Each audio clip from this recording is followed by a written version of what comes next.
Little Woman, Chapter 19, Amy's Will. While these things were happening at home, Amy was having hard times at Aunt March's. She felt her exile deeply, and for the first time in her life realised how much she was beloved and petted at home. Aunt March never petted anyone. She did not approve of it.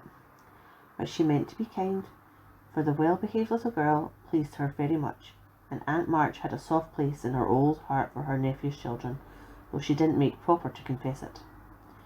She really did her best to make Amy happy, but dear me, what mistakes she made.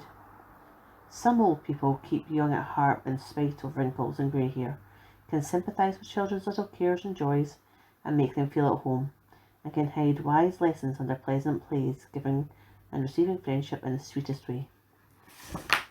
But Aunt March had not this gift, and she worried Amy very much with the rules and orders, her prim ways, and long prosy talks. Finding the child more docile and amiable than her sister, the old lady felt it her duty to try and counteract, as far as possible, the bad effects of home freedom and indulgence. So she took Amy in hand and taught her the way she had been taught herself 60 years ago, a process which carried dismay to Amy's soul and made her feel like a fly in the web of a very strict spider. She had to wash the cups every morning and polish up the old-fashioned spoons and the fat silver teapot and the glasses till they shone. Then she must dust the room, and what a tiring job that was. Not a speck escaped Aunt March's eye, and all the furniture had claw legs and much carving which was never dusted to suit. Then Polly must be fed, the lapdog combed, and a dozen trips upstairs and down to get things to deliver orders, for the old lady was very lame and seldom left her big chair. After these tiresome labours, she must do her lessons, which was a daily trial of every virtue she possessed. Then she was allowed 1 hour of exercise or play, and didn't she enjoy it? Laurie came every day, and wheeled Aunt March till Amy was allowed to go out with him, when they walked and rode and had capital times. After dinner, she had to read aloud and sit still while the old lady lay sleeping, which she usually did for an hour as she dropped off over the first page. Then patchwork or towels appeared, and Amy sewed with outward meekness and inward rebellion till dusk, when she was allowed to amuse herself as she liked till tea time. Then evenings were the worst of all, for Aunt March fell to telling long stories about her youth, which were unutterably dull, that Amy was always ready to go to bed, intending to cry over her hard fate, but usually going to sleep before she had squeezed out more than a tear or two. If it had not been for Laurie and old Esther the maid, she felt that she never could have got through that dreadful time. The parrot alone was enough to drive her distracted, for he soon felt that she did not admire him, and revenged himself by being as mischievous as possible. He pulled her hair whenever she came near him, upset his bread and milk to plague her when she had newly cleaned his cage, made Mop bark and pecking at him while Madame dozed, called her names before company, and behaved in all respects like a reprehensible old bird. Then she could not endure the dog, a fat, cross beast who snarled and yelped at her when she made his toilet, and who lay on his back with all his legs in the air in the most idiotic expression of countenance when he wanted something to eat, which was about 12 times a day. The cook was bad-tempered, the old coachman deaf, and Esther the only one who ever took any notice of the young lady. Esther was a Frenchwoman who had lived with Madame, as she called her mistress, for many years, and who rather tyrannised over the old lady, who could not get along with her. Her real name was Estelle, but Aunt March ordered her to change it, and she obeyed, on condition that she was never asked to change her religion. She took a fancy to Mademoiselle, and amused her very much with odd stories of her life in France, when Amy sat with her while she got up Madame's laces. She also allowed her to roam around the great house and examine the curious and pretty things stored away in the big wardrobes and the ancient chests, for Aunt March hoarded like a magpie.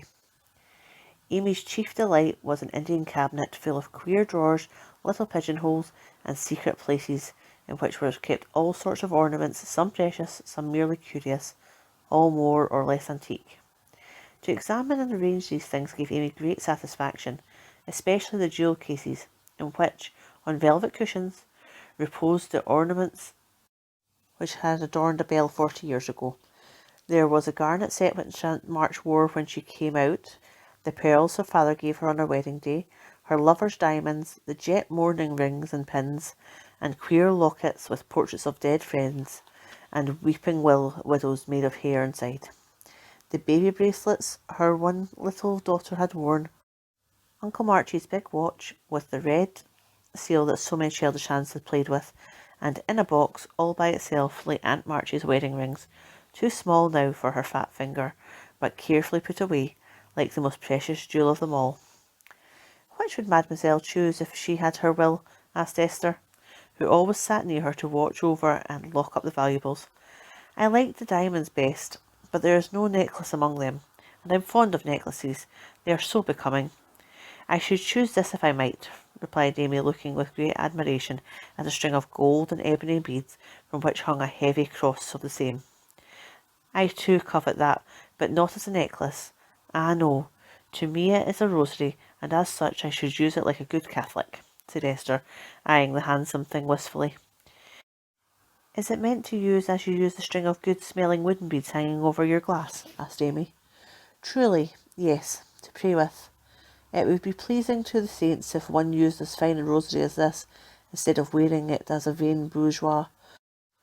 If Mademoiselle went apart each day to meditate and pray, as did the good mistress whom I served before Madame, it would be well. She had a little chapel, and in it I found solacement for much trouble." "Would it be right for me to do so too?" asked Amy, who in her loneliness felt the need for help of some sort, and found that she was apt to forget her little book now that Beth was not there to remind her of it. "It would be excellent and charming, and shall gladly arrange the little dressing room for you if you like it. Say nothing to Madame, but when she sleeps, go you and sit a long while to go think your thoughts, and pray to dear God and preserve your sister." Esther was truly pious, and quite sincere in her advice, for she had an affectionate heart, and felt much of her sisters in their anxiety. Amy liked the idea, and gave her leave to arrange the light closet next to her room, hoping it would do her good. "I wish I knew where all these pretty things would go when Aunt March dies," she said as she slowly replaced the shining rosary and shut the jewel cases one by one. "To you and your sisters. I know it. Madame confides with me. I witnessed her will, and it is to be so," whispered Esther, smiling. "How nice. But I wish she'd let us have them now. Procrastination is not agreeable," observed Amy, taking a last look at the diamonds. "It is too soon yet for the young ladies to wear these things. The first one who is affianced will have the pearls, Madame has said it, and I shall have a fancy that the little turquoise ring will be given to you when you go, for Madame approves your good behaviour and charming manners." "Do you think so? Oh, I'll be a lamb if I can only have that lovely ring. It's ever so much prettier than Kitty Bryant's. I do like Aunt March after all," and Amy tried the blue ring with a delightful face and a firm resolve to earn it. From that day she was a model of obedience, and the old lady complacently admired the success of her training. Esther fitted up the closet with a little table, placed a footstool before it, and over it a picture taken from one of the shut rooms. She thought it was of no great value, but, being appropriate, she borrowed it, well, knowing that Madame would never know it, nor care if she did.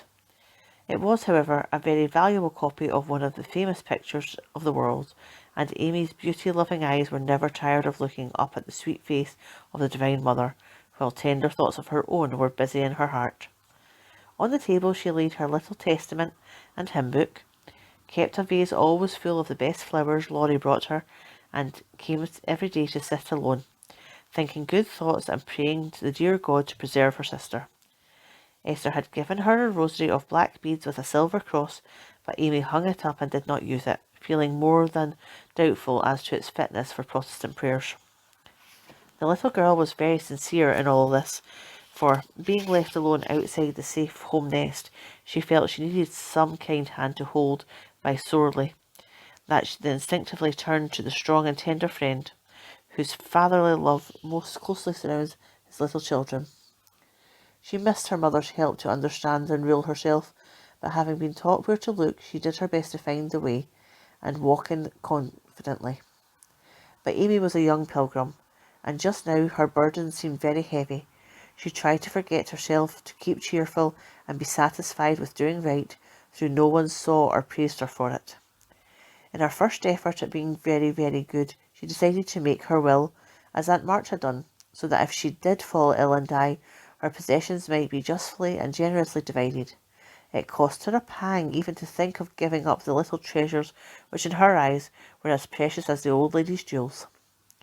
During one of her play hours, she wrote out an important document as well as she could, with some help from Esther as to certain legal terms, and when the good-natured Frenchwoman had signed her name, Amy felt relieved, and laid it by to show Laurie, whom she wanted to second witness. As it was a rainy day, she went upstairs to amuse herself in one of the large chambers, and took Polly with her for company. In this room there was a wardrobe full of old-fashioned costumes, with which Esther allowed her to play, and it was her favourite amusement to array herself in the faded brocades and parade up and down before the long mirror, making stately courtesies and sweeping with her train about, with a rustle which delighted her ears. So busy was she on this day that she did not hear Laurie's ring, nor did she see his face peering in at her as she gravely promenaded to and fro, flirting her fan and tossing her head, on which she wore a great pink turban, contrasting oddly with her blue brocade dress and yellow quilted petticoat. She was obliged to walk carefully, for she had on high-heeled shoes, and as Laurie told Jo afterward, it was a comical sight to see her mince along in her gay suit, with Polly sidling and bridling just behind her, imitating her as well as he could, and occasionally stopping to laugh or exclaim, "Aren't we fine? Get along, you fright! Hold your tongue! Kiss me, dear! Ha-ha!" Having with difficulty restrained an explosion of merriment lest it should offend Her Majesty, Laurie tapped and was graciously received. "Sit down and rest while I put these things away. Then I want to consult you about a very serious matter," said Amy, when she had shown him her splendour and driven Polly into a corner. "That bird is the trial of my life," she continued, removing the pink mountain from her head, while Laurie seated himself astride of the chair. "Yesterday, when Aunt was asleep, I was trying to be as still as a mouse. Polly began to squall and flap about in his cage, so I went to let him out, and found a big spider there. I poked it out, and it ran under the bookcase. Polly marched straight after it, stooped down and peeped under the bookcase, saying, in his funny way, with a cock of the eye, 'Come out and take a walk, my dear.' I couldn't help laughing, which made Paul swear, and Aunt woke up and scolded us both." "Did the spider accept the fellow's invitation?" asked Laurie, yawning. "Yes, out it came, and away it ran, Polly frightened to death, and scrambled up Aunt March's chair, calling out, 'Catch her, catch her, catch her,' as I chased the spider." "That's a lie, oh lor!" cried the parrot, pecking at Laurie's toes. "I'd wring your neck if you were mine, you old torment," said Laurie, shaking his fist at the bird, who put his head to one side and gravely croaked, "Arr, bless your buttons, dear." "Now I'm ready," said Amy, shutting the wardrobe and taking a paper out of her pocket. "I want you to read that, please, and tell me if it's legal and right. I felt that I ought to do it, for life is uncertain, and I don't want any ill feeling over my tomb." Laurie bit his lips and turned a little from the pensive speaker, read the following document with praiseworthy gravity, considering the spelling. "My last will and testament. I, Amy Curtis March, being in sane mind, do give and bequeath all my earthly possessions, viz. to wit, namely, to my father, my best pictures, sketches, maps, and works of art, including frames, also my $100 to do what he likes with. To my mother, all my clothes except the blue apron with pockets, also my likeness and my medal with much love. To my dear sister Margaret, I give my turquoise ring, if I get it, also my green box with the doves on it, also my piece of real lace for her neck, and my sketch of her as a memorial for her little girl. To Jo, I leave my breastpin, the one mended with sealing wax, also my bronze inkstand, she lost the cover, and my most precious plaster rabbit, because I am sorry I burnt up her story. To Beth, if she lives after me, I give my dolls and the little bureau, my fan, my linen collars, and my new slippers, if she can wear them, being thin, when she gets well. And I herewith also leave my regret that I never made fun of old Jonah. To my friend and neighbour Theodore Lawrence, I bequeath my paper mache portfolio, my clay model of a horse, though he did say it hadn't any neck. Also, in return for his great kindness in the hour of affliction, any one of my artistic works he likes. Notre Dame is the best. To our venerable benefactor, Mr. Lawrence, I leave my purple box with a looking-glass in the cover, which he will be nice for his pens and remind him of the departed girl who thanks him for his favours to her family, especially Beth. I wish my favourite playmate, Kitty Bryant, to have the blue silk apron and all my gold bead rings with a kiss. To Hannah, I give the bandbox she wanted and all the patchwork. I will leave hoping she will remember me when she sees it. And now, having disposed of my most valuable property, I hope all will be satisfied and not blame the dead. I forgive everyone, and I trust we may all meet when the trump shall sound Amen. To this will and testament I set my hand and seal on this 20th day of November, Anno Domini 1861. Amy Curtis March. Witness, Estelle Valner, Theodore Lawrence. The last name was written in pencil, and Amy explained that he was to rewrite it in ink and to seal it up for her properly. What put that into your head? Did anyone tell you about Beth giving away her things? Asked Laurie soberly, as Amy laid a bit of red tape with sealing wax, a taper and a sandwich before him. She explained, and then asked anxiously, "What about Beth?" "I'm sorry I spoke, but as I did I'll tell you. She felt so ill one day that she wanted to give her piano to Meg, her cats to you, and the poor old doll to Joe, who would love it for her sake. She was sorry she had so little to give, and left locks of her hair to the rest of us, and her best love to Grandpa. She never thought of Will."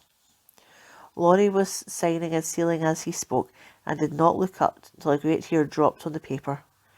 Amy's face was full of trouble, but she only said, "Don't people put sort of postscripts in their will sometimes?" "Yes, codices they call them. Put one in mine then, that I wish all my curls cut off and given round to my friends. I forgot it, but I want it done, though it will spoil my looks." Laurie added it, smiling at Amy's last and greatest sacrifice. Then he amused her for an hour and was much interested in her trials. But when it came to go, Amy held him back to a whisper with trembling lips. "Is there really any danger about Beth?" "I'm afraid there is, but we must hope for the best, so don't cry, dear." And Laurie put his arm around her with a brotherly gesture which was very comforting. When he had gone, she went to her little room and, sitting in the twilight, prayed for Beth, with streaming tears and an aching heart, feeling that a million turquoise rings would not console her for the loss of her gentle little sister.